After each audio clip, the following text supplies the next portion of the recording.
That took a while. Hi, it's July 19, 2024.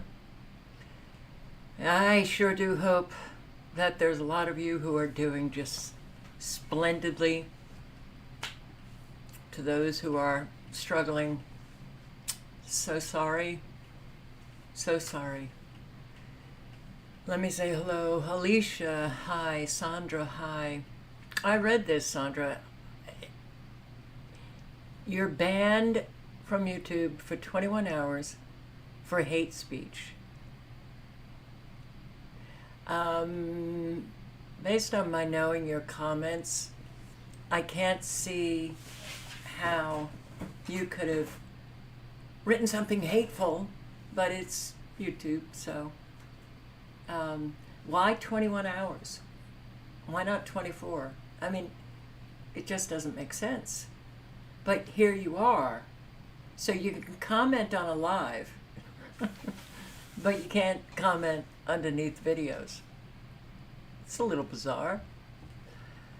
Yeah, well, the world is bizarre. Yeah, it's a horror movie. And those who do not follow their script, they make sure you no longer breathe. That's exactly what's happening, for sure. Well, I'm sorry to hear that. And hello, George and Dawn. Oh, already? Give me a flippin' break. Let me just try something. Here, watch radar. Give me 2 seconds. Well, a little more than 2 seconds.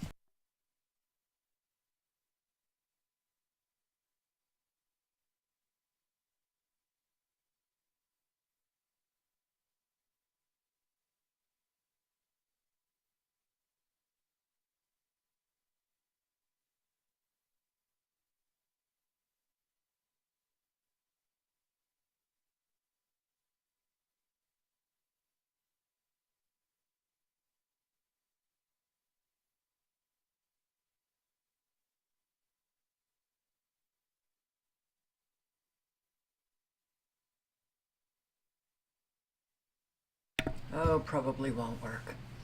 But yeah, we've got a tornado alert in South Dakota.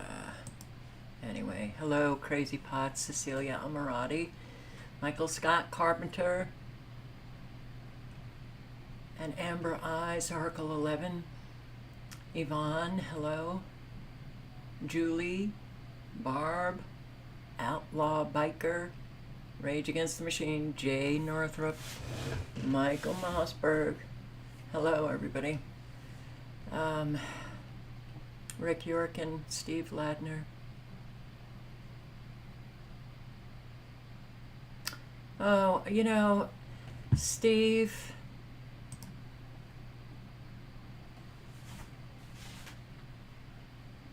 Why don't you think about what I'm blocking?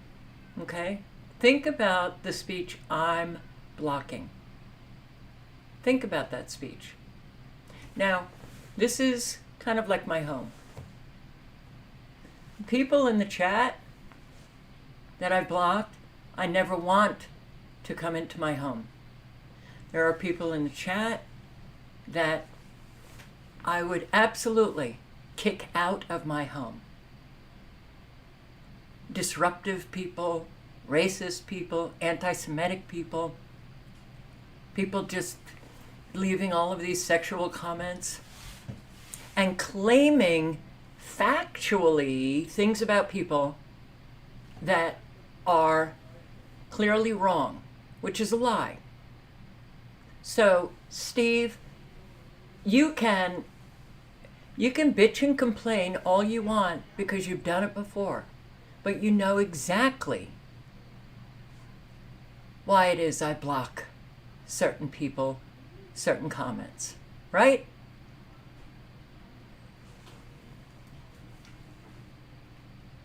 Oh, I'm so tired. Dave Holly, UK.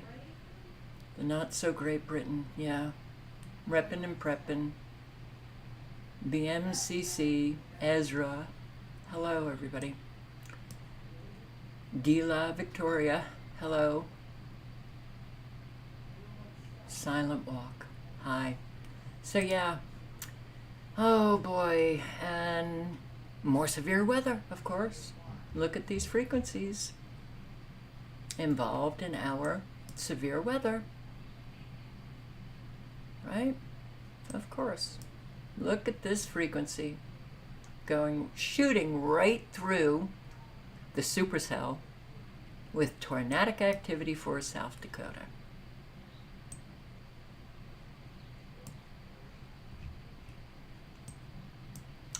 And it's a mess.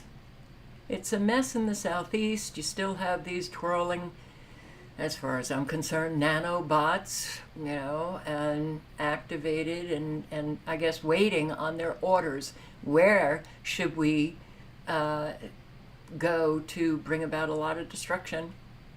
Those supercomputers were waiting for our coordinates. We'll just circle around for the time being. But man, the southeast, and just, I guess, Louisiana and Mississippi and Alabama, I wouldn't say that's the southeast, but it's a mess. This has been going on for days and days. And look at Florida. Well, that is not pretty. And that is definitely, in my mind, causing a lot of problems. Oh, by the way, yesterday I did get in the chat a comment from someone in Tucson who said that this was during the wind that was going on that started the tail end of the chat. And they said that their neighbor next to them had their roof fly off, or half their roof fly off. These winds are, I'm sorry, nothing like I've experienced before. They are absolutely using frequencies, scalar weaponry, but this is war. And unfortunately, they can bring about the same kind of destruction as dropping a bomb. So,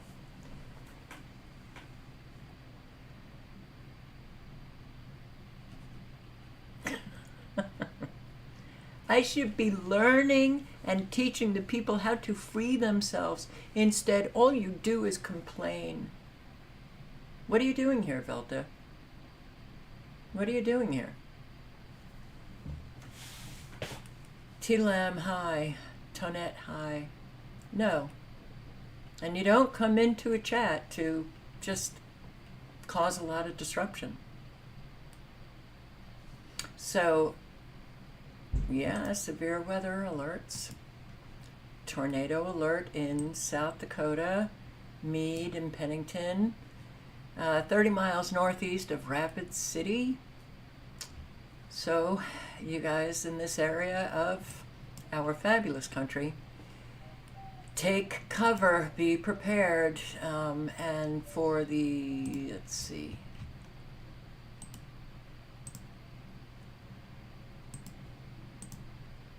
all right, severe weather warnings. Colorado, Kansas, Nebraska, South Dakota, Texas, and Wyoming.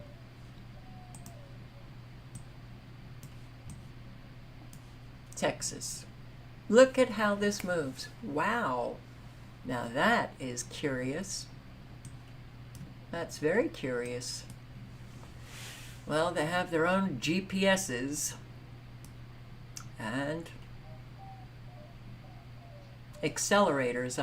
That's not the proper term, but wow, they can march really fast, take a turn really fast. And that, to me, portends not good news. This is bringing about, I believe, very high destructive winds right in this area of Texas. And look, Arizona. Are we going to be getting more rain? Oh, I'm so tired of this. Yeah. So, where are these severe thunderstorms? Kansas, Hodgman, Ness, Texas, Deaf Smith.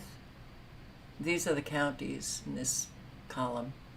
Nebraska, Arthur, Keith, McPherson, Wyoming, Goshen, Laramie, Platte. Nebraska, Adams, Colorado, Prowers. Nebraska, Frontier and Hayes, South Dakota, Custer, Pennington. Kansas, Wichita. Nebraska, Arthur, Krant, Hooker, McPherson. Texas, Deaf Smith, Oldham.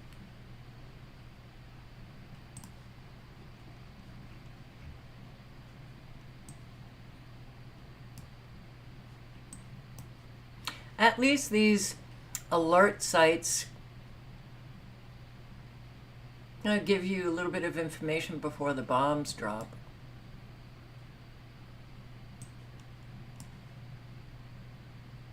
I'm surprised there weren't any for Florida.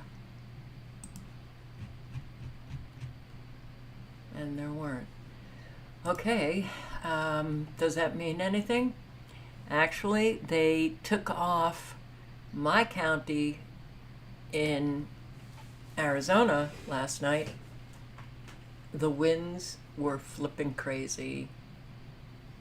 Really crazy.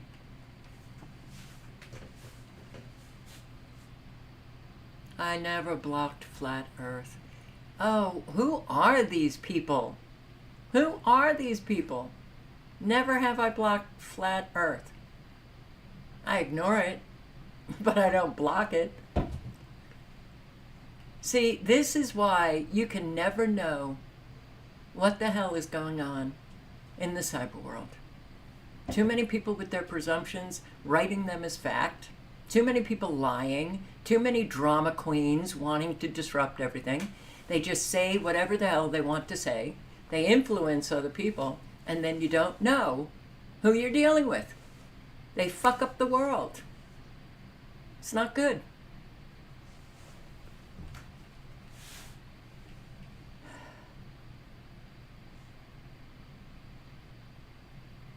God.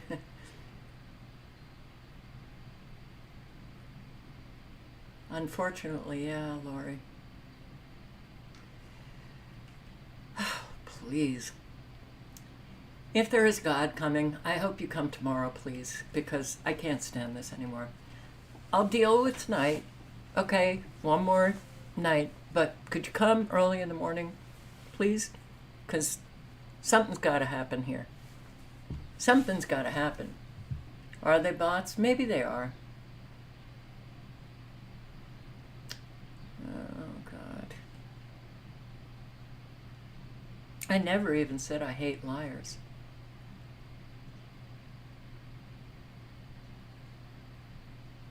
Trolls are going to troll, for sure.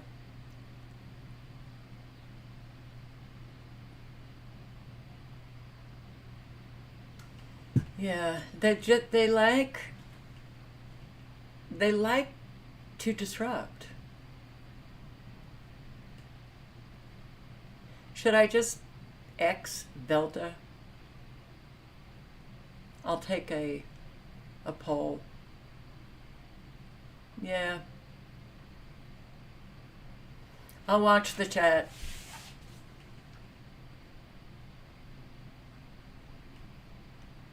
God's not working through you, Velta. That's pretty obvious.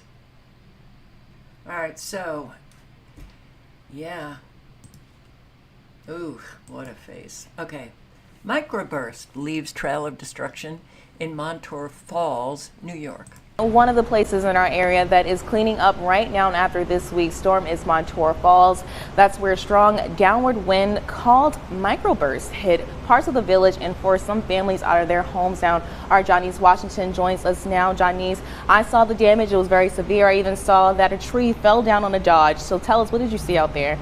The people that I spoke to said it's been a rough couple of days, but I spoke with the people impacted by these microbursts and how the cleanup effort is going.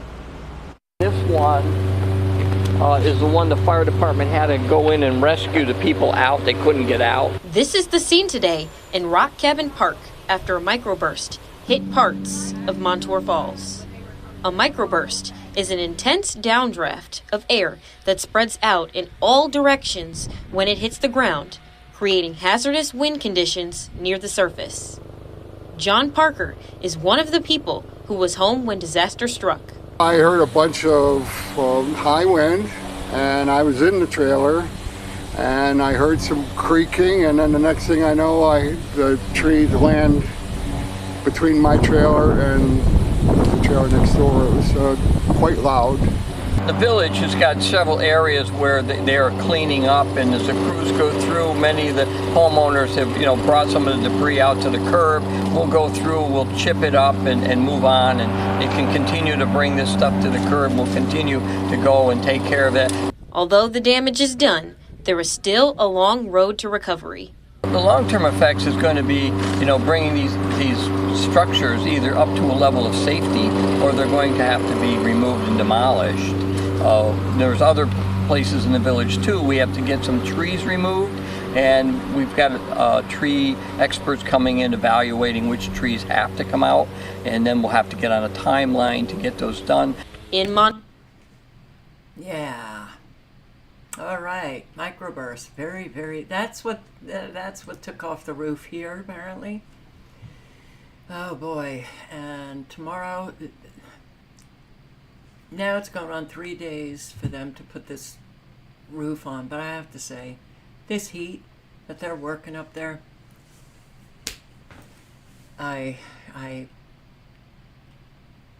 it's amazing, because I don't even want to be outside at all. And when I am, oh my God, like the subscriber said today, it's never been like this in Arizona. Now it just feels like it's like a microwave. It's like a microwave. It's just so flippin' hot. And whatever breeze there is, it doesn't cool you off. Oh, Velta. Here. Time out for the kitty.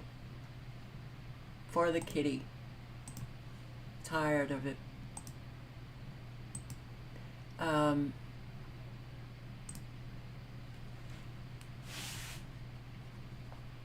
This is an adult channel, okay? So I would think that adults know how to use their freedom of speech. When they're young little kitties, yes, I don't like it. I don't like it at all. Buffering, of course. Well, I shall just go on, but there was more microbursts in New Hampshire. Prepare for storms this evening. Our neighbors in Milford, New Hampshire are cleaning up after a microburst hit last night. NBC 10's Eli Rosenberg in that town, continuing our team coverage. When this big tree came crashing down on Roberto Martinez's house, it was a moment and a sound Martinez won't forget. 3-4 booms, and the house was shaking a lot. 1 minute, Martinez and his family were eating dinner. The next, they raced to the basement. It was a good thing. The tree crashing down. This is the room where Martinez's kids sleep. We safe. We alive. A block over, David Owens assessing the damage after a tree landed on his truck. Devastated. That's my baby. It is clear the power of all of this. And one of the things we've noticed around town, all the trees that fell, and there are dozens of them, fell this way.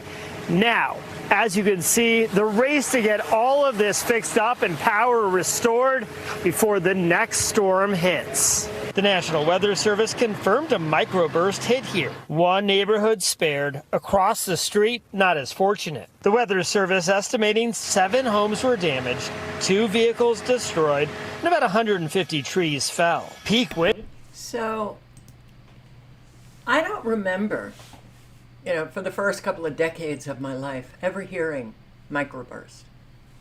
Anybody remember that? I wasn't a real weather person until our lives changed. Does anybody else remember hearing, and I'm talking decades ago, so really for the baby boomers, do you remember microbursts and Gen X's microbursts? I don't.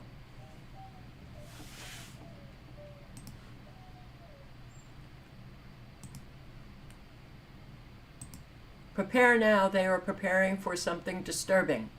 Okay, I'm going to play a few minutes of this, the New Madrid, and an earthquake. So, whether or not it happens, who knows? But boy, have they been doing a lot of exercises around a New Madrid earthquake. Play a quick news clip from KSDK News. It's about... And by the way, Minutes of Horror, I subscribed to, so the link to the video, I'll put in again. You might want to check out his channel and subscribe. I just came across this channel, and you know, just the last couple of videos that I've watched, I thought, okay, he's putting out a lot of very good information in a very nice presentation. So, there you have it. 2 to 3 minutes long. It shows how they are preparing for a massive 8.4 magnitude earthquake they are preparing in.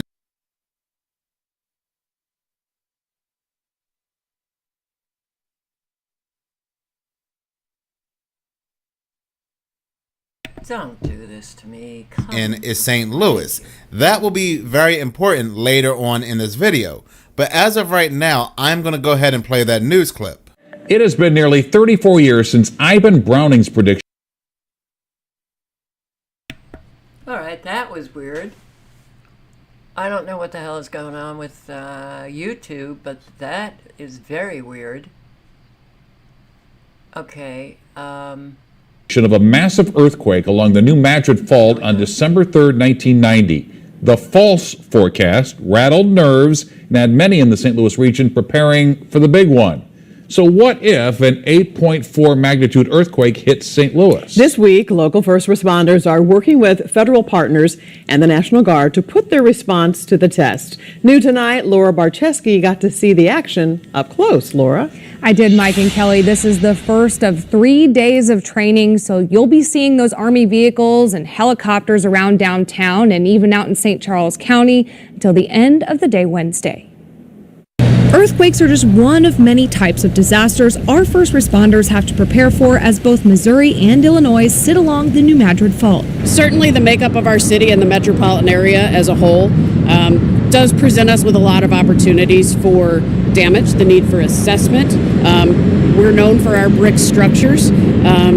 Bricks and earthquakes are not a great match. The U.S. Army National Guard Task Force 46 worked alongside St. Louis Fire, police, and other emergency personnel to respond to lifelike scenarios using mannequins and fake high-rise rescues and even vehicle pileups. The cars are piled up in order to give the urban search and rescue team a chance and opportunity to improve upon their skill set in cutting into cars and extracting patients from vehicles. They also had about 40 volunteers from the community in makeup with different types of fake injuries to go through a triage scenario. So looking at the different types of injuries, being able to sort them or triage them into if they required urgent medical needs and then where they would go from there. And mock chemical decontamination tents were set up so that first responders could practice running through it themselves and working with civilian actors. For this specific scenario, there was a rail car or series of rail cars that were damaged because of the earthquake, and they released vinyl chloride or some nasty chemicals into the area. St. Louis Emergency Management Commissioner Sarah Russell says doing this kind of training prepares them to keep St. Louisans safe. We get to practice locally and even with some of our state partners on a regular basis, but it's less frequent that we're able to partner and exercise and train alongside of our federal partners. Tomorrow they'll be working downtown again near Busch Stadium, and they'll also be working on the Mississippi River in St. Charles to assemble a temporary bridge. So if you see mannequins, Army vehicles, and other activity on the river, don't panic. It's all part of the drill. This earthquake striking the New Madrid fault line is not something I just started. Our patterns, repetitions, things constantly shown to us in news and media, things constantly shoved into our faces. So then you may be saying this is completely normal. First responders, they do have to practice in case a natural disaster strikes, and they are just practicing now. But the thing is, the government ran multiple simulations at the start of 2024 when it comes to the New Madrid fault line and this earthquake. The government, first responders, and so forth already ran simulations back in February of 2024 around the New Madrid area during Earthquake Preparedness Week. So why randomly out of nowhere are they running simulations again? Are they running drills again? Here's the thing, the New Madrid fault line is now at its most active. Going into 2024, there has been over 177 mini earthquakes. The United States Geological Survey has confirmed that there have already been 177 New Madrid quakes in 2024 so far, and that is a conservative count. The number could be a lot higher. The most powerful earthquake to strike the New Madrid fault line in 2024 was on May 16th. It had been felt in Missouri and felt by hundreds that day. These mini earthquakes are clustering up over the New Madrid fault line, and there is such a thing known as clustering of precursory earthquakes that can occur over just a few months or over a period of decades prior to the major earthquake. The larger the coming earthquake is, the larger the precursors will be, and the longer the period and larger the area occupied by the precursors. So like I said, in the beginning of 2024, out of nowhere, the USGS ran simulations to show the terror of a 7.7 New Madrid quake in Missouri. They are giving us a play-by-play how this earthquake will play out. Carbondale, Illinois and Clarksville, Tennessee are also both devastated as many buildings crumble. As the shake radius expands, buildings tumble in Jonesboro, Arkansas and Memphis, Tennessee. The metro area of St. Louis is next when the 7.7 New Madrid quake brings down every building that isn't earthquake proof. Oklahoma, Kansas, Kentucky will all be impacted. They are running the numbers. I am not making any of this up. They said that there would be an estimated $300 billion in damages, leaving 2.6 million households without power. Thousands would lose their lives instantly. They are crunching the numbers. They are crunching the totals. And what's worse is they now have predictive programming. They now have Hollywood getting involved, showing us the devastating effects of this earthquake striking the New Madrid fault line. This is how we know something is going on, and they're not telling us. They're showing us, but they're not outright telling us. So we have the computer simulations. We have multiple physical simulations being ran around multiple states surrounding the New Madrid fault line. And now we have these movies coming out showing us that there will be a massive earthquake striking the New Madrid fault line. We have news articles talking about this movie. They really want us to see this movie. I am reading this from Yahoo News. Earthquakes Destroy Missouri in New Tubi Movie. A Tubi original movie called Continental Split dramatizes the threat of the New Madrid fault, which has a 25 to 40% chance of a magnitude 6 or greater earthquake in the next 50 years. Now, I would indeed believe that this earthquake would strike in the next 50 years. A lot of us would still be alive, God willing, if it was not for the fact of weather manipulation, weather modification, that is indeed very real. Yes, the New Madrid fault line is a naturally active fault line. But if you have something like HAARP targeting this fault line, increasing the frequency, increasing the activity, that 40% chance over 50 years, in the next 50 years, has now decreased to a 40% chance in months. Given everything that parallels the early 1800s, the two great solar eclipses crossing paths over the New Madrid fault line, the appearance of a very rare comet, the emergence of two different broods of cicadas, the reports of very bizarre weather, all of this had taken place around the exact same time in the early 1800s, 1811, 1812. Then only mere months later, there was a series of earthquakes so massive they are still reported as the top 3 worst earthquakes of all time in North America. Something like that striking in today's world, you can forget about it. The USGS even states that if something like that were to happen today, multiple states would be uninhabitable. We see this massive increase of attention on the New Madrid fault line from all different sources. The simulations, the movies, the news reports. This is not a coincidence. So then you might be saying, well, if this earthquake strikes, what can I do about it? There's nothing I can do about it. But why be a sitting duck? Yes, not all of us can pick up and move. That's not feasible for a lot of us. But And he then says, you know, just prepare, make sure you have food, you've got batteries, you've got, you know, well, if this takes place, remember years ago? So many posting on the split from the New Madrid earthquake, splitting the United States. Oh, that was a time when things were pretty bad, but nothing like we're living right now. All right, the link is in the chat again. Check out his channel. And I'm glad that he spoke about HAARP and weather modification. And yes, they can do this artificially, bring it about, not natural. Will they? Would you be surprised? I wouldn't. I wouldn't be surprised. I wouldn't be surprised if it happens tomorrow. Nothing would surprise me at this point. Nothing.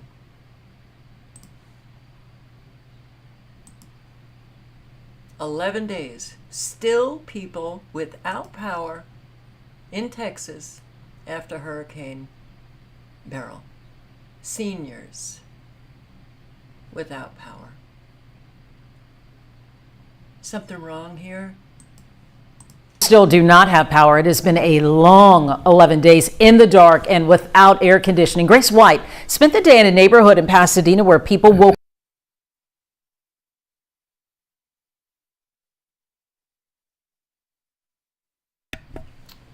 Yes, just circle and circle and circle. Maybe YouTube will allow the video to play. Maybe not. And you know what I've noticed? YouTube buffers more than any other platform. Anybody else notice that? Come on, YouTube. Please. Just a wee bit. Can't we just hear just a wee bit more? Oh, you're not even going to provide the video. Oh, you're going to circle around again. Oh, now you're going to take the video away. Oh, YouTube, you suck. You really suck. I'll post the link. I mean, listening to the people who are suffering this, you know, it's like, oh, wow.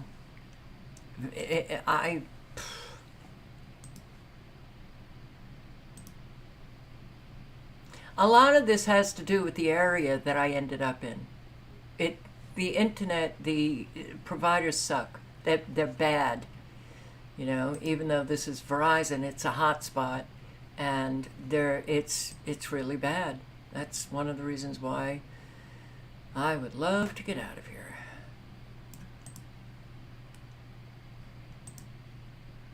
You're just not going to do it for me, huh? You could really just see the frustration in their eyes. I'm frustrated. You know, other people have said that to me, which I find interesting, Dawn. My lives only buffer for you. And then I'll see people who say, it's not buffering for me. So where is the buffering coming from? For Mary Delgado, in the morning, the coolest place to be is on her front porch. I feel like they've forgotten about this side of Pasadena. Her lights went out the night Beryl hit. Days without power. Yes, How do you survive? you got to. I have to survive. She turns on a small generator, but it can't power the whole house. They told me if customers sign up for their Power Alert service, I'll show they you will my phone. notify them. They haven't And they told me. said they would give you a restoration time, but you don't have a restoration time. No. And not being given a restoration timeline, Delgado says, is part of the problem. We tried too, typing her address in, and there were no dates.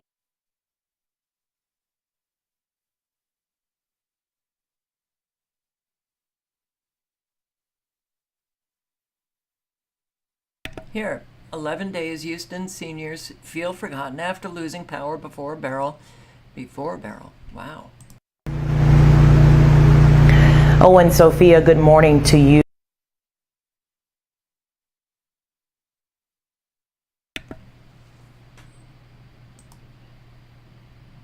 I know. You at this hour, there are 53,000 customers that are still Oh, now we can't watch it. Oh, okay. without power, and that includes Okay, really bad. Really bad.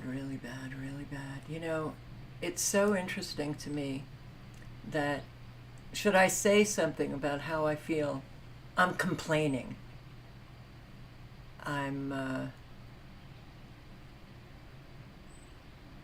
This truly is the only thing left in my life. I've lost everything.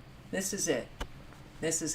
When this doesn't work, now you can deal with, some disruptions and frustrations, but every friggin' time you get on here, this is what happens.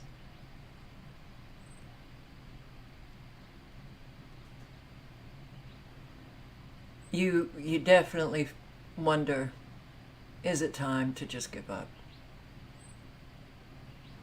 It's kind of makes a joke of my channel, and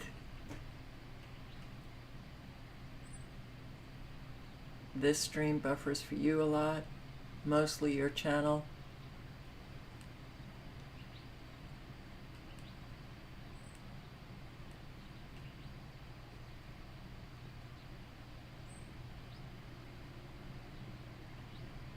Steve, how old are you?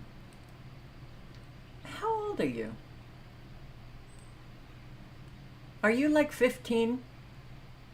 I'm now really wondering. Why are you complaining about the buffering circle? Because obviously you are in their home and they don't like what you have to say. Question mark, question mark, question mark, question mark.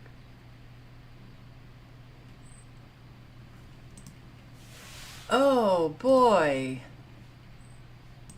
Williams and her cousin Mary Hobbs, they live in this home here in Northwest Harris County. They invited us to sit down and show everyone what they have been dealing with.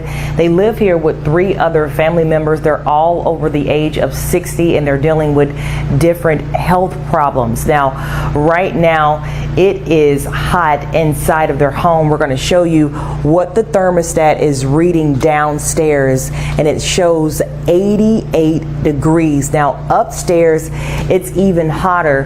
When we were doing our interviews, the thermostat says that it's 90 degrees upstairs. Now it is actually cooler outside than it is in this home. Take a look at my phone, which reads 78 degrees right now outside and 78 degrees inside. Now they do have a generator, but it's only able to do so much. It's keeping the lights and the refrigerator on, which is keeping some of their medicine and food cool. But you can see just over here just how dark it is when the light on our camera is the only thing that's keeping this area lit.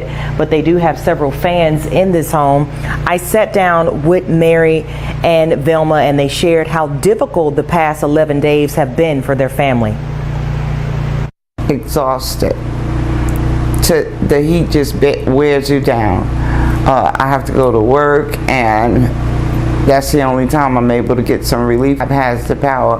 But this all started like on the 6th, before the barrel came. I feel that the senior citizens, I feel that those that do not have a voice, I feel like the governor, I feel like the Centerpoint has let down the community for those that cannot speak for themselves. I feel that they are not compassionate or have any compassion for those that are senior citizens, those that are not able to speak for themselves, those that live alone. And they just We never get compensated. We never get compensated.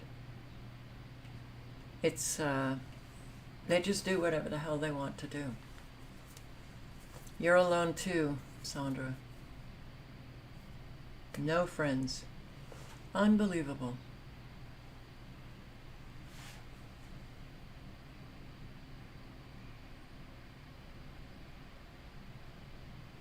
Yeah, well, a lot of it has to do with experience, but my God, you know, people can try to put themselves in other people's shoes. And even if they can't feel it, they could intellectually get, wow, you know, I do it all the time. It's possible. So,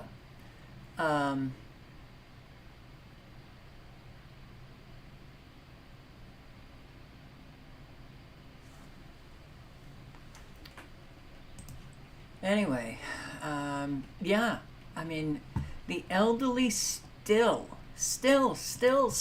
don't have power. There are thousands still without power in Texas.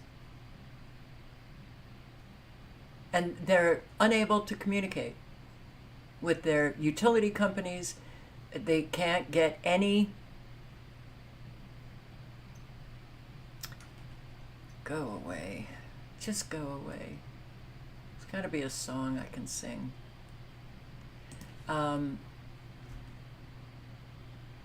I think that they are absolutely doing this deliberately. You know, they're pulling the plug on an awful lot. Simultaneously, by the way, because the power outages all over the place and they blame the weather. And not that the weather doesn't have something to do with it, but come on, Hurricane Beryl was not Hurricane Harvey. You know, and there they are, still without any power. And Texas is pretty friggin' hot. And these solar companies, man, what was the company, Obama, the $500 million that Obama gave to Solandra? That name came into my head. I can't remember, but they were funded $500 million, and then months later or something, don't quote me on the timing and everything, but then they just folded. And they walked away with the money. I think a lot of these solar companies are friends of people who are funding them, and then they just walk away, not honoring any of their contracts. It's, oh boy. SunPower plunges after halting solar installs and shipments, and it's going down. Yay, green energy. It's great. Powerful 7.4 earthquake, 9 aftershocks, Chile, Argentina. Run! Run! Get!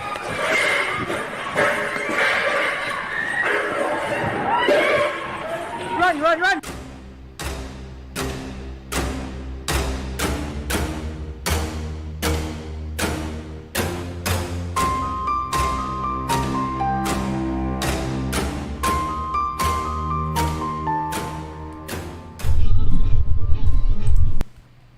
All right, I'm going to post the link. You can watch. It doesn't look like it was all that devastating, but a 7.4 is pretty big. But I think it was shallow. The shallow earthquakes, especially when they register 10, kilometers, 10, that's the depth. 10. When you see 10, think HAARP, or HAARP-like, or extremely low frequencies causing the earthquake. That was the signature. HAARP's signature for these earthquakes. But the shallow ones, it doesn't have to be 10 all the time. New details about global tech outage. Yeah, well, guess what? You wake up in the morning and that's the first thing that you see. Oh, what does it remind you of? Cyber Polygon. I think this is practice for the real big one. A massive global technology outage triggering a wave of disruptions in nearly every major industry. Travel hit the hardest, with the outage forcing American, United, and other carriers to ground flights overnight, citing computer issues, leaving travelers stranded with little to no answers. This airport in Hong Kong forced to check in travelers manually. It's really tiring, and we are wasting a lot of time because we want to go back and rest, right? And it's too hot. With all of the kids with us, it's really tiring, and they're all tired too. Yeah. The outage is also impacting the nation's police and fire services, especially in large cities like New York that are heavily reliant on technology.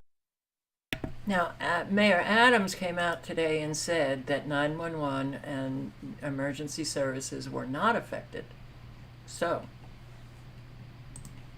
what's going on? What's going on? Technology that they don't control. We want to ensure New Yorkers that 911's call systems have not been impacted. Our infrastructure and emergency operations, they're all in place. Hospital systems from coast to coast also brought down. Mass General Brigham canceling elective and non-emergency surgeries. A Cincinnati hospital now using a backup system to care for patients. And Arizona Republic reporting some emergency response teams were affected. The problem traced back to cybersecurity agency CrowdStrike, which sent out a faulty update to computers running Microsoft Windows. The CEO on CNBC apologizing for the chaos. I want to personally apologize to every organization, every group, and every person who's been impacted by this.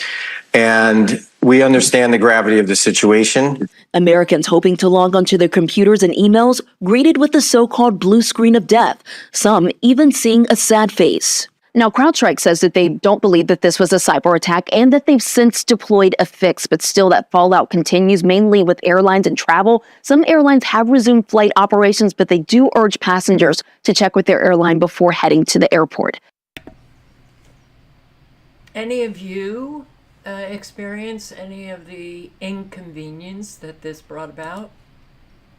Look at this. This woman's flight was canceled.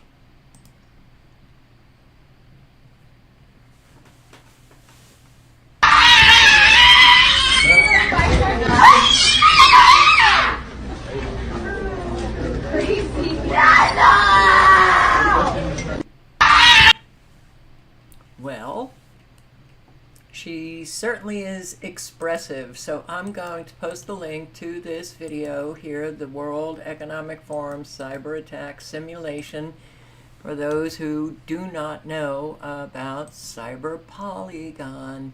Remember Event 201? Oh my God, it was a simulation about a pandemic coming about, and it was called, that pandemic, the virus, it was called COVID. And that was October 2019.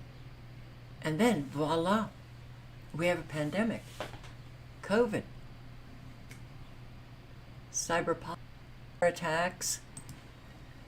I think they're just getting people used to everything just being out, disrupted, used to major dude, don't start, please. watching how the public responds.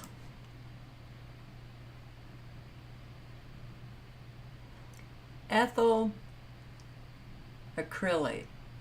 Acrylate, is that how you pronounce it? Louisiana Skywatch posted this. This was yesterday. A flaring operation caused shelter-in-place orders for parts of Orange County, Texas. A rail car at a repair site in Orange was conducting a controlled flaring operation. Cause of concern was identified by officials as ethyl acrylate detected in the area. Emergency officials said there are no longer detectable levels of the chemical in the area and have lifted all shelter-in-place orders as a result. Isn't this interesting? Beaumont, according to a Beaumont television station, a total of 24 people were taken to the hospital due to the incident. I would never have heard of that if it was not for Louisiana Skywatch. Thank you. Very important to circulate information.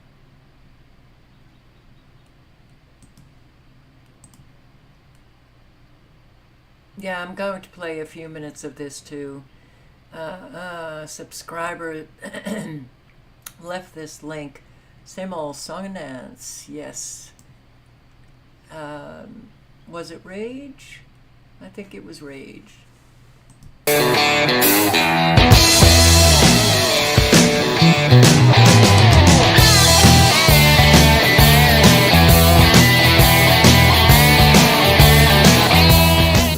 Warning. I chain smoke and I say fuck a lot. But I accept myself for the way I am. I accept you too. Viewer discretion advised. Presents a proposal. I am Peter Flaherty. So this was somebody who I thought was speaking at the RNC. I might have gotten that wrong. Berkshire Hathaway. But, well, he's actually speaking some truth, and they don't like it.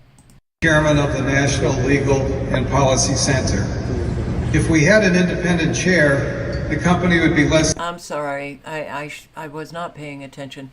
I was just listening to this. It was at a shareholders meeting, Berkshire Hathaway. Watch what happens to this guy. ...identified with Mr. Buffett's political activities. He's donated tens of billions to the Bill and Melinda Gates Foundation. As Bill Gates explained when the company was still together, although the company bears our names, basically half our resources have come from Warren Buffett. If woke culture is the disease, then philanthropy is the virus.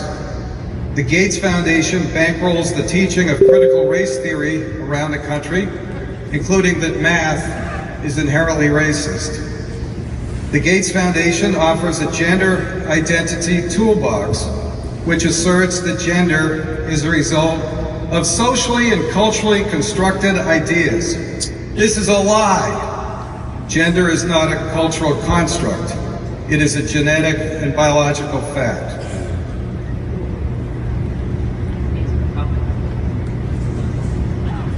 You're not going to censor what I say, ma'am. I'm very sorry. And I'll appeal to the chair that I be allowed to continue. Sir?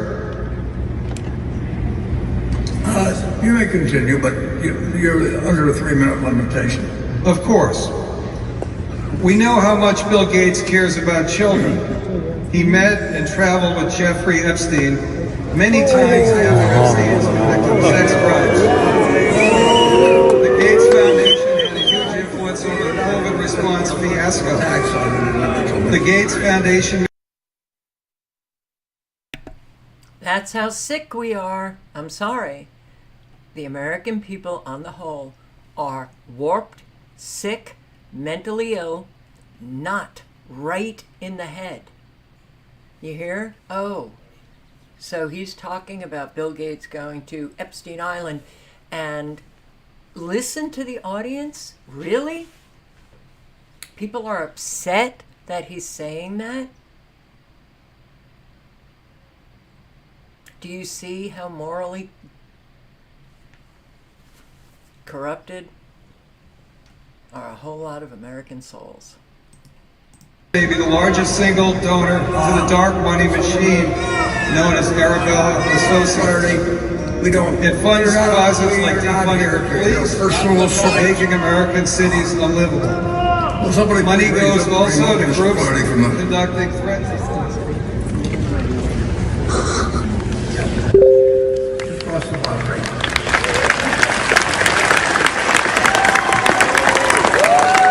Right after the end of that clip that you showed, almost immediately, I was told to leave. Now, I was standing there. As far as I was concerned, I had a favorable ruling from the chair. I did not really know when my mic had been turned off, and I was still under my 3 minutes. I had every right to be there and to continue to speak. But two security people approached me quickly, told me I had to leave. I said, well, I'd like to finish my statement. And they said, you're not going to finish your statement. You have to leave or you'll be arrested. And almost immediately, I mean, within seconds, there was a Omaha uniformed policeman there who was summoned, and he grabbed me by the arm and said, you're under arrest. And they hauled me out. They took me to jail. They searched me. They handcuffed me and charged me with a form of trespass. With trespass? So now so are you facing this charge of trespassing for an event that you were invited to speak at? Yes. My court date is May 22nd. Now, this was not at a Q&A or something like that. We filed a shareholder proposal. It was in the proxy. It was printed in the proxy. It was subject to regulation by the SEC. We filed a long proxy memo in support of our resolution on April 21st. I released my remarks in advance, a couple days in advance, so Berkshire knew exactly what I was going to say. And if they objected to it, they had the opportunity to get in touch with me. Berkshire never contacted us. So I get there, and as Kathy Willems greeted us, she was a liaison for the proponents that day. And the first thing she says to me is, you better stay on topic. And I've been doing this a long time, and I've never had anybody say that to me. Life has changed. The link is in the chat. There's more to this interview.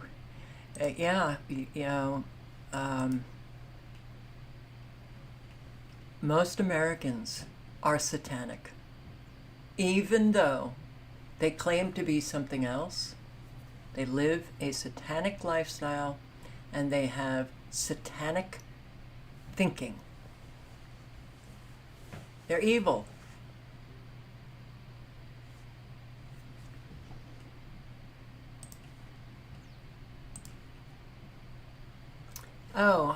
This is out of order, but he tried to get money out of his bank and couldn't.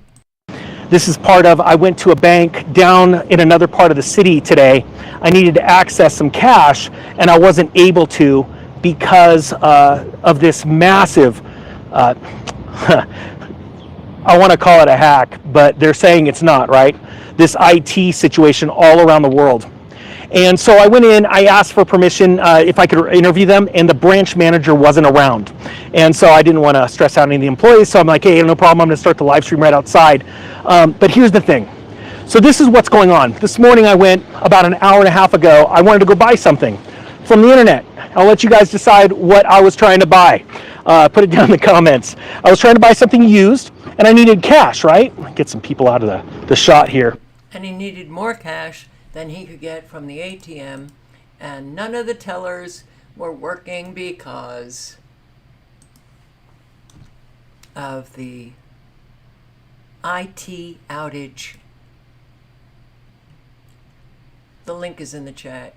You can listen to more of this. Montana town in crosshairs of changing economy. Boy, are they taking down an awful lot of rural towns, and it's happening with farmers, it's happening with ranchers, it's happening with these people in the lumber industry. I know it has a name, but let's listen. Emotional. Yeah, to make the announcement to the crew was probably the toughest thing. I got friends, family, generations, good friends that work here, and have to tell them we're going to shut the doors. But yeah, there used to be 7 or 8 mills right in Missoula County. And after you guys close, there'll be no more sawmills in Missoula County. We're a random length sawmill, so we cut all widths, all lengths. You got 2x4s. 2x4 through 2x12, 1x4 through 1x12, and from anywhere from 6 to 16 feet. Let's take a look. Where are we going? Going over here? We're heading in the sawmill.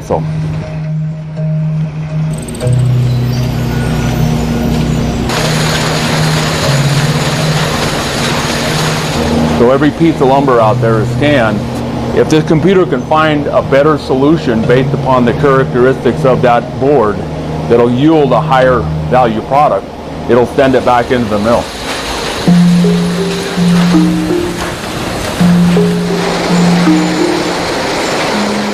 Now, the one thing about our mill, through 75 years of operation, we've grown from this to this. The more real estate you're covering, the more people it takes.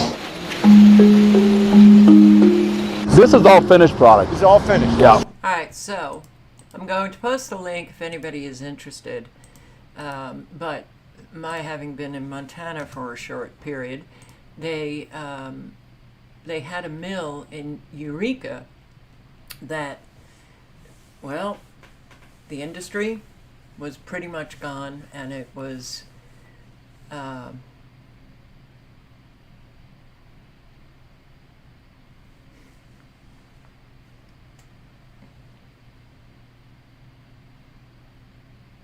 oh, Steve, what is it with people? Oh God. And these very small towns in Montana are really the economy is based on the mill operating. When the mill stops operating, well, good luck. Shut down. California farmers left with little hope. PG&E got to us. California got to us. Oh boy. The link is in the chat. I'm just going to play a few minutes where they are literally just closing down industries, laying people off. Where might we get food? Oh, Bill Gates. That's right. Synthetic, bioengineered, artificial. Yay. Friends, welcome back to As a Man Thinketh on Yanasa TV. So there is an area of California where there is no longer a USDA processing facility within 200 miles. Imagine being one of those farmers or ranches in that area and suddenly having no ability to take your animals to a processor, at least in a way that is affordable, and then bringing that product to your local community. I mean, this is actually a very big deal, and it caught my interest because this is something I feel like we have a situation with across the United States in general. It's just not having adequate access to the consumer from the farmer.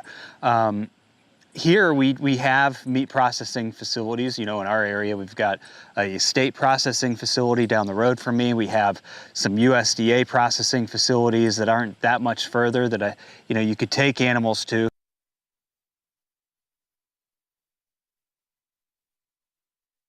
Oh, of course. They're gutting our country. Gutting it. Link is in the chat again.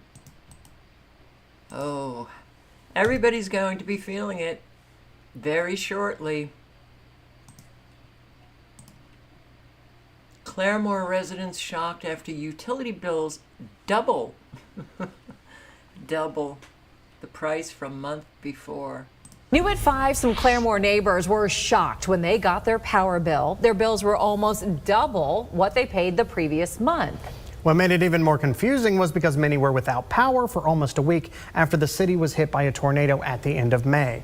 Fox 23's Kaylee Carnine is live in Claremore after speaking with residents and city officials to find out what's going on with these prices. Yes, Rick, I spoke with one woman who said her bill was $700, nearly 3 times the price she usually pays. She and other Claremore residents are asking the city for clarity. Yes, it definitely is higher than what it should be.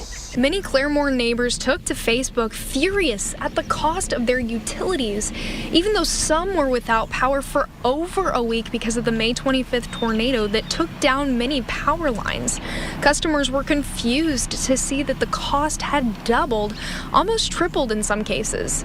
Nicholas Kennedy says that this isn't the first time this has happened. He says he even installed solar panels to make his house more energy and cost efficient. We're hoping to reduce the cost. The solar panels don't cost as much monthly.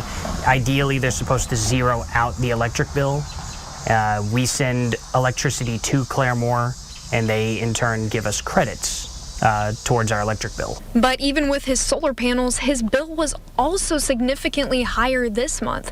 Kennedy says it's confusing when comparing this month's bills to last year's bills from the same time, especially with the outages. These 3 bills in a row go from June of 2023 all the way to September of 2023, and I am still at barely 1,700 kilowatts used, and this month somehow is at 1,900. The heat's not as intense as those later months from last year. There's just no rational explanation to why I would be using 200 kilowatts more. City Manager John Fury didn't want to go on camera, but he tells me that spikes are normal during summer, even inevitable. He says in a statement that the City of Claremore utility customers who experience outages are not charged during the duration of their outage. As a result of extremely hot temperature, customers often experience a surge in the use of home cooling systems, leading to increased electric usage. How nice that you're not charged during an outage. I would think that that would be a given, right? So you get the solar panels and you think that you're going to be paying less. Everything is about destruction. Everything now that we have going on. Property taxes, utility bills, rent, mortgages, everything is about bringing Americans down.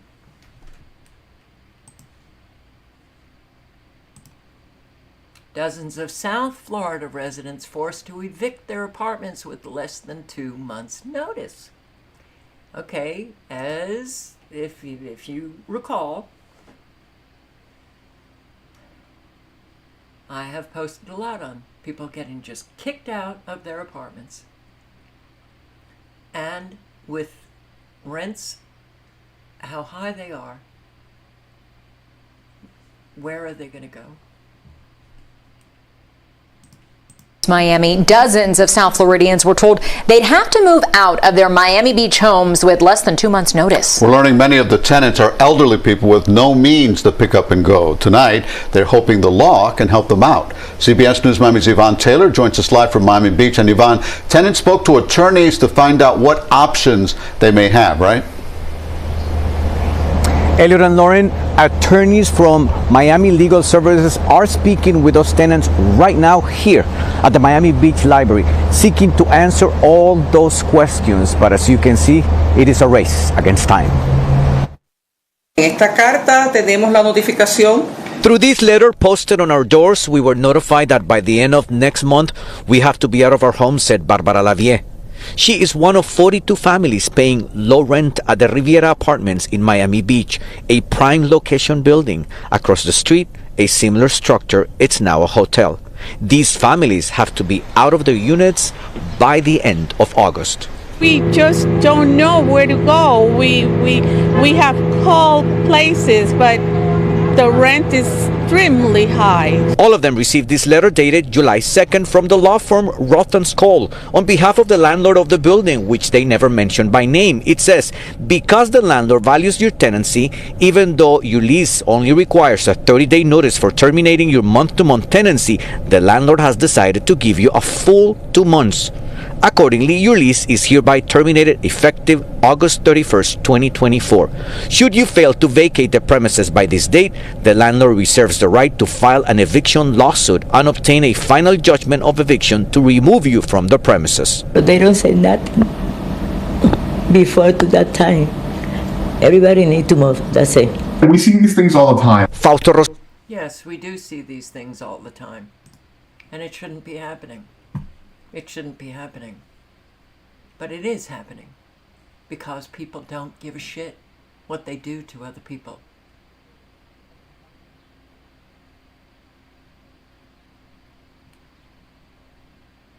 Boy, do we need people out on the street putting these people in their place.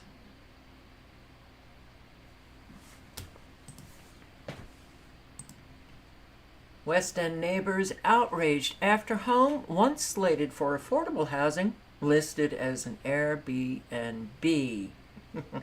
And listen to the person who purchased the home, a stakeholder. Sherry King is taking pictures of a West End family in front of this West End row home. I'm here to document the faces of the West End. She wanted to take the photos inside and had booked an Airbnb for today to do so until the reservation was abruptly canceled less than 15 minutes after WCPO started asking questions about the home's ownership. It's supposed to be an affordable rental unit or a home for a West End resident. The row home was rehabbed by Habitat for Humanity and acquired by the Seven Hills Neighborhood Association in 2022, slated, according to the Port website, as an affordable rental unit. It was later sold to Seven Hills social worker Sheila Naird. Now, when I called, Seven Hills Executive Director Alexis Kidd-Zaffer defended the home sale to their employee Sheila Naird, saying that the board had voted to expand sales to stakeholders like her once they couldn't find a suitable buyer from the general public. As for using the property as a short-term rental, Kidd-Zaffer sees no issue as long as Naird honors the purchase contract and lives in the home as her primary residence for 5 years. Before being taken down, Airbnb listed the rental as whole house. King's screenshots show it was open for rent for virtually all of August, leaving me with questions. Sheila, it's Sean Delancey. How you doing? So I called Naird. We'd worked on an anti-gun violence story together in June. I've been living here since May the 23rd. Been waiting to find residency in Westfield forever. It was clear to me that should be my residence. My daughter done that. My daughter done that. My daughter listed it on Airbnb. I'm going to make money off of that affordable housing. Affordable house. The orange cat name, I didn't realize that Babe is parking himself right in the middle of the bed. Babe. That's his name, Babe. Very sweet and very pretty. And a very good boy. 2 North Texas moms were robbed, kidnapped at gunpoint before a jog along Trinity Park. We begin with that robbery and abduction by masked men at gunpoint. It sounds like something out of a movie, but it was a living nightmare for 2 joggers in Fort Worth. Police say it happened on the Trinity Park Trail off University Drive. It's near the Botanic Garden. The suspects forced the women into their own back seat and drove them to Echo Lake. WFAA's Adriana de Alba just spoke to them about the terrifying moments.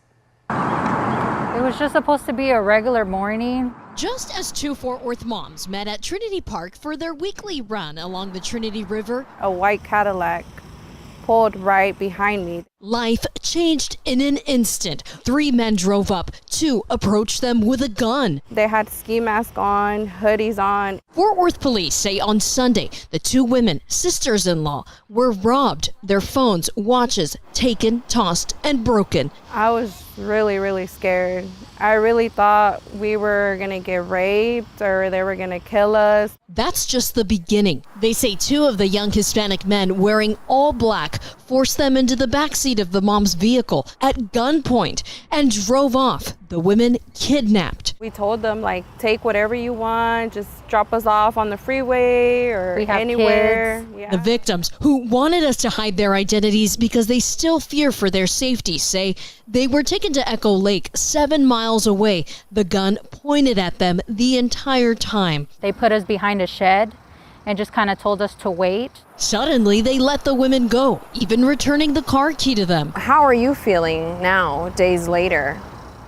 Days later, I just feel confused as to why that even happened. They now live with the trauma of being kidnapped. They filed a police report immediately, and detectives are investigating. With that This is not good. happening, we almost don't even want to attempt anything. But they do want women everywhere to be aware of their surroundings. So, and a whole lot of people will say, oh, this is just, the fear-mongering mainstream media. It's not real. It's all staged. It's all bullshit. No. I think we could have said that years ago, though I always said, we don't know. But that mainstream media, let's say it is fake and they're posting it, it's for a reason. But now, with all of our new members of the American family, all of those coming across the border that just love Americans, we don't know. We don't know. And I did say last night, I said, double up if you can when you're going out. They doubled up. I can't. I won't even go there. All right. This is a very interesting video. And I listened to it. Which countries are not a part of the Great Reset? I'm going to post a link if any of you are looking to move out of this country. You might want to listen to him. And you might want to move out fast. Fast.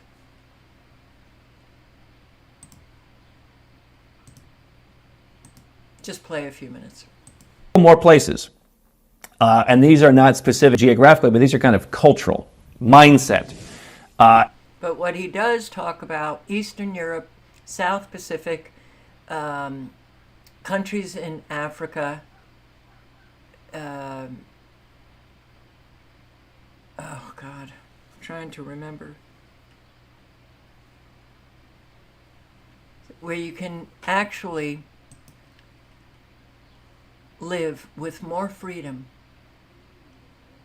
than the US of A. Anywhere where people have known some oppression, what do a lot of these Western countries that are like, yeah, that sounds like a great idea, take away all of our freedoms, what do they have in common? I would say generally they've had it too good for too long, and you've kind of disconnected what got us here from the people running the show. I've told you many, many times now, Gen Z, 30%. Put cameras inside the house in case someone's abusing their spouse. Hey, invade our freedoms the rest of the time for the small percentage of people, I would hope, who are doing that. Hey, freedom. Yeah, they're kind of disconnected from what made the country successful in the first place.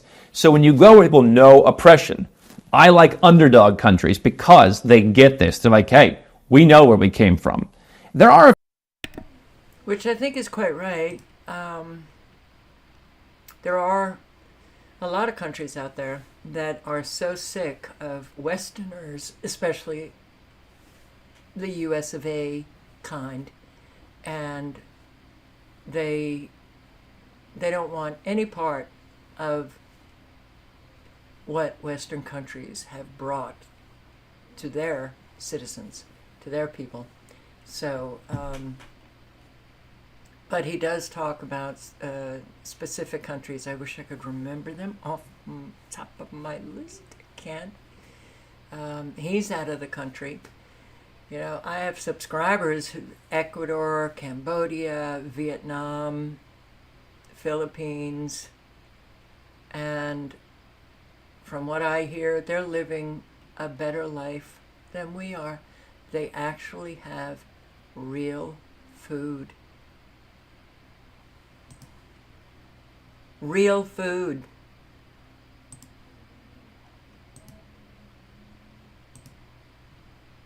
Community is dead. I don't know about any of you, but I often just go to my homepage and just to see what is on there, and I come across a lot of videos, channels I've never even heard of, but an awful lot of people talking about how they're completely alone, how they have no friends. Community has really changed, and I'm just going to share some of them with you. What's up, y'all? It's Truth Tiger, and I got another video for you here today. I'm here to talk about community and, what happened to community, and it just seems like we've all become so disconnected from each other, and, it's very hard to have any kind of real friends or anything like that, and, you can hang out with people, sure, but it's very much this kind of fake, on the surface kind of thing, and these people aren't really there for you or helping you out or holding you down or really, it's very rare to find any kind of people that will actually do that, And you can find people to kind of bop around with or kind of hang out with or whatever, but hanging around them is very dull and boring, and they're looking on their phone, and you're looking on your phone, and you can't have any real conversations with them, and you're always kind of worried, are they going to stab you in the back, and there's all this fake stuff, and it's really hard to make plans, and you're just kind of airing it out with this person. You're just kind of lingering around each other, and it's just really hard to find those real people and to find that real sense of community. And the thing about the sense of community is it kind of has to be within all of us as people, and it's like your average person has to carry around a good sense of community, and your average person does not really carry around a good sense of community. Your average person is very selfish and self-interested, and it's very caught up in their own self-preservation, the same way maybe a deer or something like that is. They're just trying to kind of survive and keep themselves alive and get through the day, so they don't have anything else left in them for community or for others, or to sort of have this bigger, better, greater kind of thing, so it really is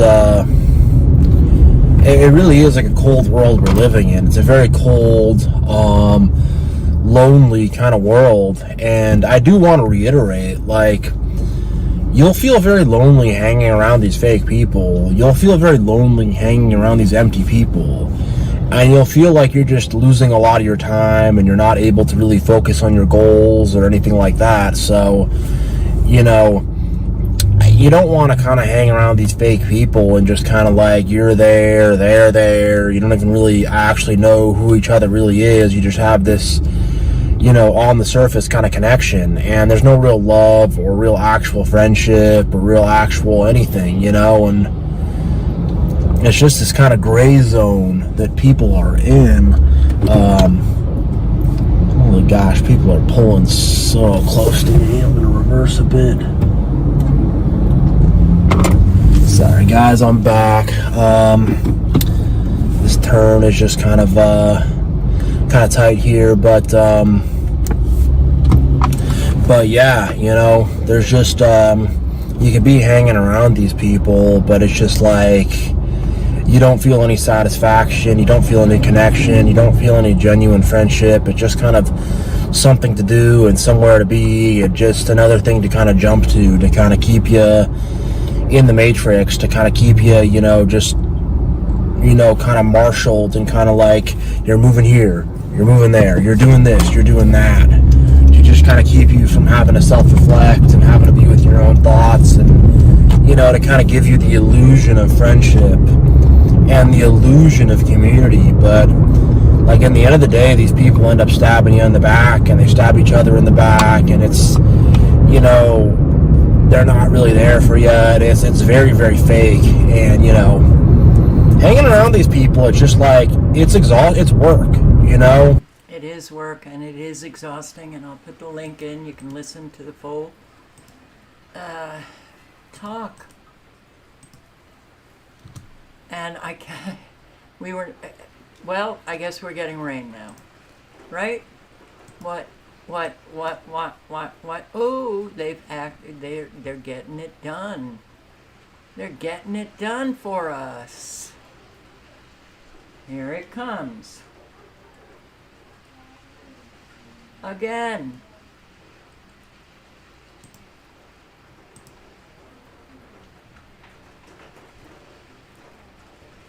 The winds have picked up. No severe weather alert, but that doesn't mean anything. I'm tired, man. I'm just tired of this.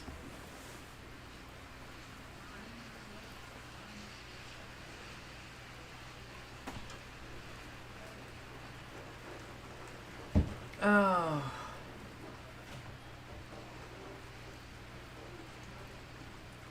Well, this is life now. Just getting through. Getting through. No community, no real friends. Just getting through. What a shame. And they will stab you in the back after talking to you like a friend. I will post the link. I'll play a few minutes.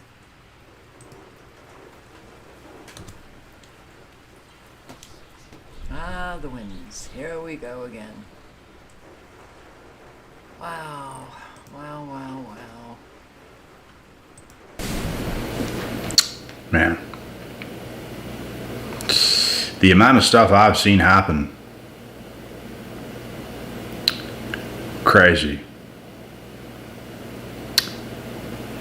You know, it used to be a little more rare, it seems, to be hated on, or to be backstabbed, or to be betrayed. It is not a rare occurrence today whatsoever for these things to take place. And if you think you're special for being hated on, for being backstabbed, for being betrayed, think again. Because from what I've started to see in this world, bro, especially recently, this is an everyday occurrence now. This is nothing that's not even rare no more. This is the way the world's turned, unfortunately. A lot of people's doing bad. A lot of people's doing bad things. It's like evil has just taken over completely. Like, your own damn people, bro, will act like a friend to you, to your face, and backstab you. It just seems like almost everybody's against each other nowadays, and it's genuinely a rare thing to have. If you have true friendship, brotherhood, a real chick in your life, or if you're a chick, a real man in your life, it just seems like these things are so rare today, and people have fallen from the grace of society. I don't know how we've got to this point, but I feel like the world needs a reset. Like the whole world, I just wish there was a reset button to just that easily just hit the fucking button, bro. I don't know. But it's gotten so bad today. I think social media played a big part in this. Number one. And that's all truth. Not just the truth about what's happening to us collectively, but our own truth inside who we are. Lover's Prayer. May I see the truth, especially the truth I don't want to see. May I see the truth everywhere, in my world, in my nation, in my community, in my family, and in myself, especially in the places I'd prefer not to look. May I see the truth, even when it hurts. May I see the truth, even when it's embarrassing. May I see the truth, even if it means I was wrong. May I see the truth, even when it conflicts with my image of myself. May I see the truth, even when it disrupts my partisan biases and tribalistic loyalties. May I see the truth, even when it means I'll have to tear down my entire worldview and build a whole new one, with all the discomfort and disorientation that comes with this. May I see the truth, even if it means I'll have to get rid of some part of myself that I hold tightly and treasure deeply. May I see the truth, even when it contradicts my beliefs, values, and core parts of my identity that I don't yet know how to live without. May I see the truth, even when life with a much greater sense of alienation in this society. May I see the truth, even if it will permanently damage my view of people I currently love and respect. May I see the truth, even if it means having to walk away from plans, dreams, and long-sought goals. May I see the truth, even if it means I'll have to change my career to be at peace with myself. May I see the truth, even if it will end my relationship. May I see the truth, even if it means living in a world that is more painful, cruel, or complicated than the world I thought I was living in. May I see the truth, even if it means I'll have to burn down my whole life and start over again. May I see the truth, even if it means losing my entire identity. May I see the truth, especially the truths I've spent my whole life running away from. May I see the truth, especially the truths I am convinced I will die if I see. May I see the truth, especially the truths which can only be seen if I let go of things I've been clinging on to as though my life depends on it. May I see the truth, so that the whole of my being may be shaped and guided by its light. May I see the truth everywhere, on all levels and in all aspects, in every part of my being, come what may. Amen.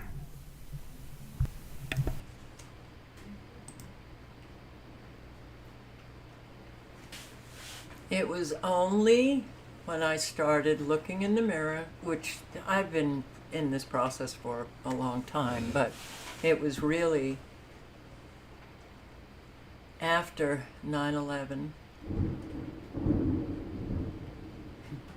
that I began to take more and more and more of a closer look in the mirror.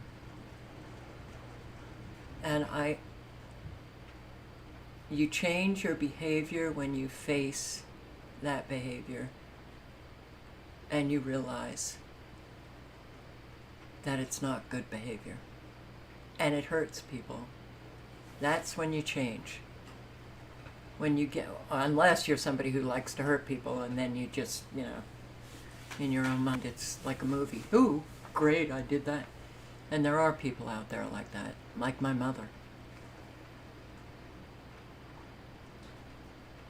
But until you face the truth of who you are, what you've done, if you can't do that, you'll always remain the same. And it's embarrassing, absolutely. And it hurts to realize that you were an asshole, absolutely. But we all are. There are aspects of all of us that are not good. We've got it, So when I realized that, oh wow, I am not the only screwed up person in the world, it got a little easier to take a look at myself.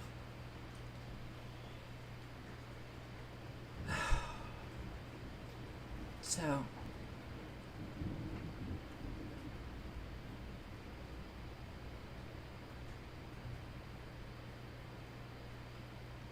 I'm not sure what truth trauma is.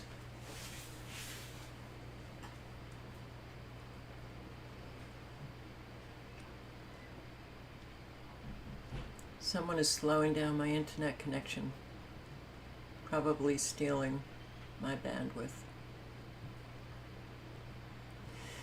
So tomorrow is moving day, and I'm scared. Once again, it's a major disruption, and all of these disruptions have really done a number on my ability to think. Do I want to do this to the cats again?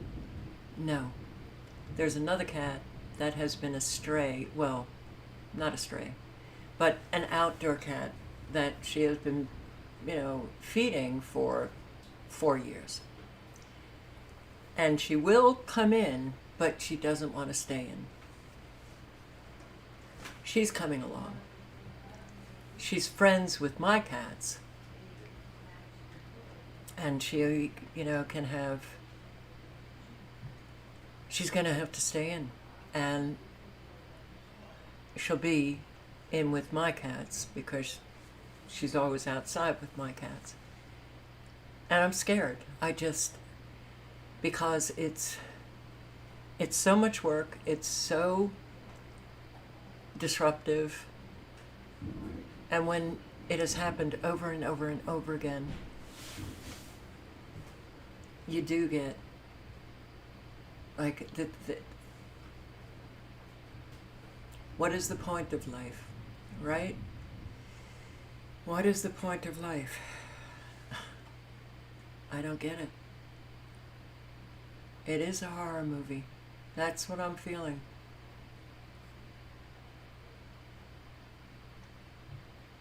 It would be so much easier if I had, the stable life, had that friend in South Carolina that I just loved. Maybe I should have listened to her when she said, I wish she could just use people. I should have used her. But that has not been me. And the lies that I was hearing, it confused me. I felt like a fool. I didn't know what the hell was going on. And, for people, friends who know what your family has done to you with their lies, destroyed your reputation, and left you alone. How could a friend lie to you then?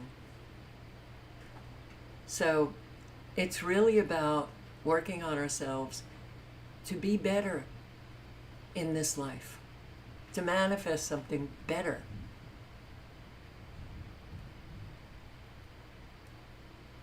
And I just wish people would, I really wish people would. This is getting very tiring. There are a lot of cowards out there. So be brave. Right. Be brave.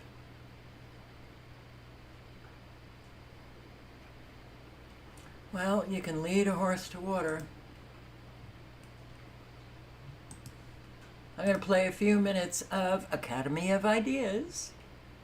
Social distancing, why they want you isolated and alone.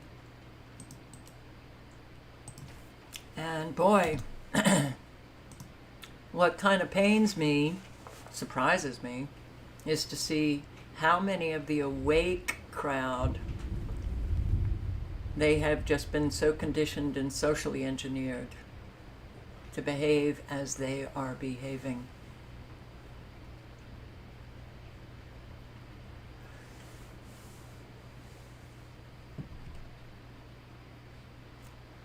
The next pandemic, there's going to be a whole lot of compliance going.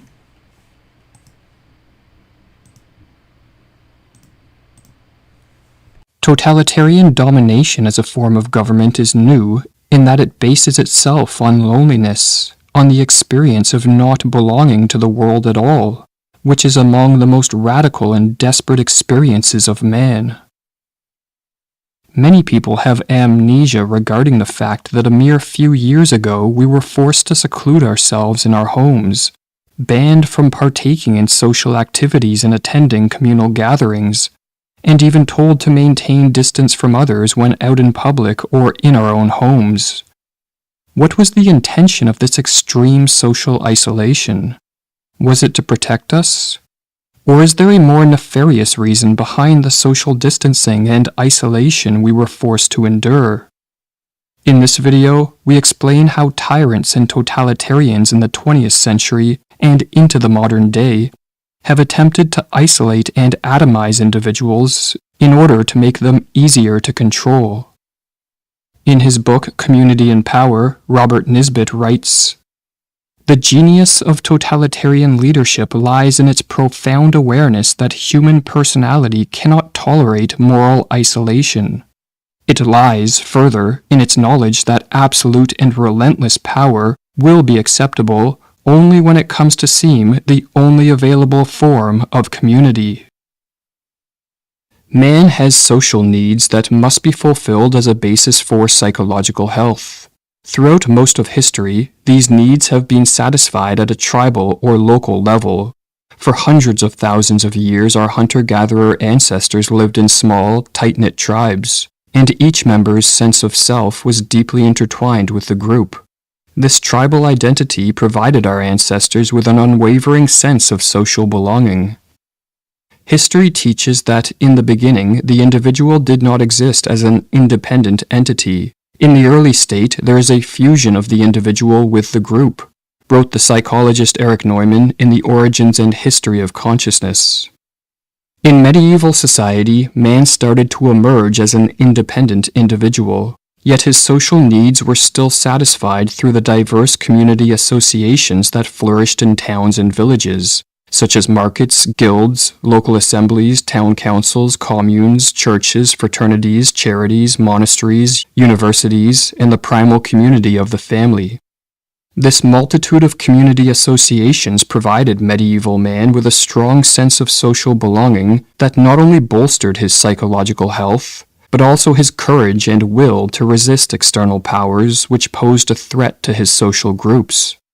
Only in their social interdependences are men given to resist the tyranny that always threatens to arise out of any political government, democratic or other, wrote Robert Nisbet. Another benefit of the diverse array of community associations that existed in the Middle Ages is that each had authority figures who, as a result of superior character, knowledge, and ability, served as role models, maintained communal order, and mediated disagreements among members. This proliferation of authority figures created a web of decentralized authority that safeguarded societies from being overtaken by any single centralized power.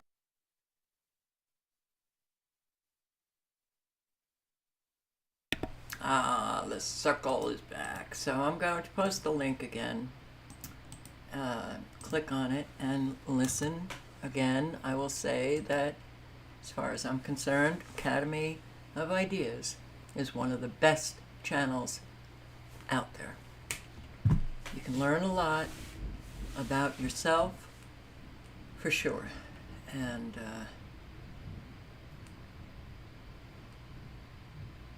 I have found, as I have lived year after year, that most people just don't know how to respond. They don't know how to respond to people really struggling, and they sure as hell don't know how to respond appropriately.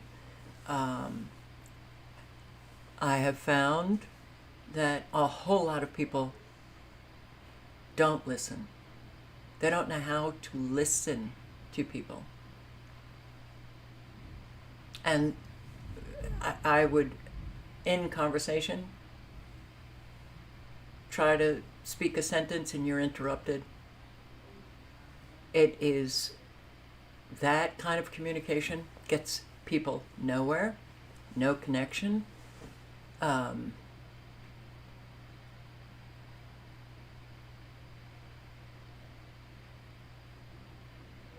it's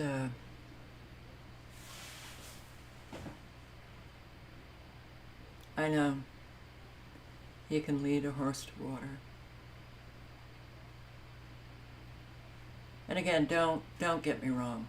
I am not thinking I am oh so swell.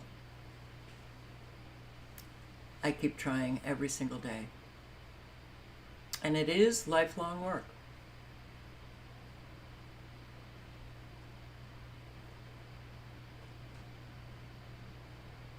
"10 minutes away, while they renovate this place, 10 minutes away,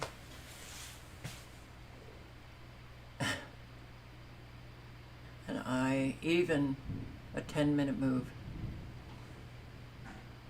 is really, this one hurts. It literally hurts. I can't keep doing this. It has caused so much stress and disrupted my brain to a point where it is scary. And to have to do this again to the cats when they're comfortable, when they're, safe, when, oh, fuck, again.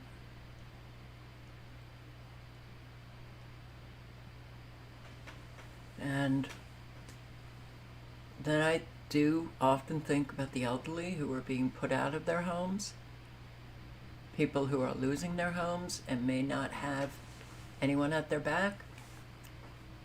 That is a very scary state of being. So if you know of anyone in that state of being, I hope that you can be a source of solace for them.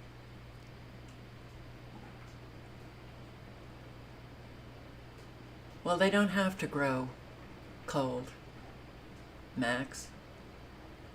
I think a lot of people, read that in the Bible, and they're with their cold hearts, and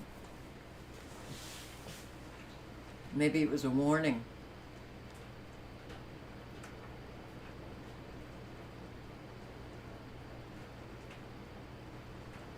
Anyway, it's 6:59. Oh, this weather here is just getting on my nerves,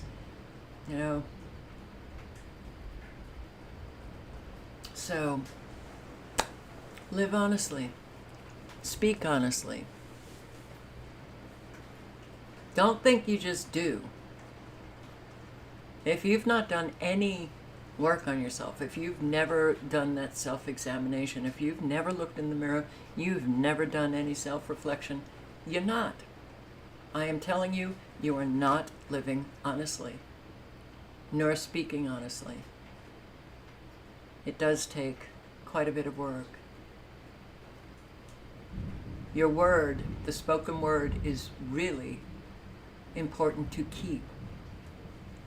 Keep your word. Don't screw other people because you're going to get something from it. Try to be understanding. There's a lot of people that are really hurting now. Reach out to them, call them, walk over, maybe have coffee. Show the compassion that you may think you have. Show it. And be safe, because things are getting pretty wild out there. Doesn't look bad at all, right? Well, I'm hoping that this is going to die out. That would be nice. Looks like a lot of heavy rain in South Carolina, North Georgia, Alabama, but they have extinguished quickly the supercells in South Dakota. Look at this. Look at how fast they're going in a different direction than every other. Oh my God, why can't people just begin to just have some open mind to the fact that we are at war and they are using weather as a weapon? Be safe. Help those in your community. Help those in need. And on that note, I say thank you for showing up. I hope to see you tomorrow night.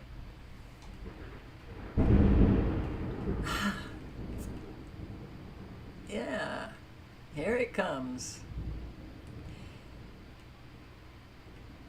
Good night and good luck. Ciao, guys.